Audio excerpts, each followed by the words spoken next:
peace of a nation.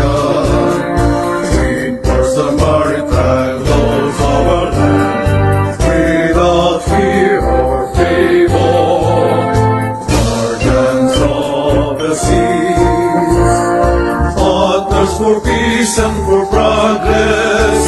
Protection of environment is our call.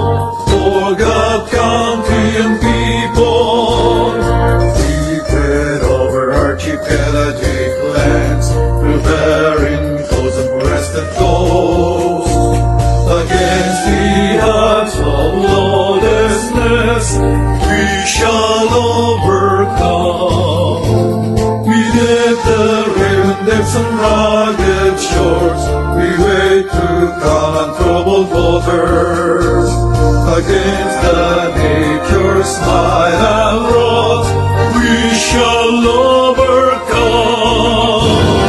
We are the maritime troopers, maritime police of a nation, whose skill, strength, and faith through Almighty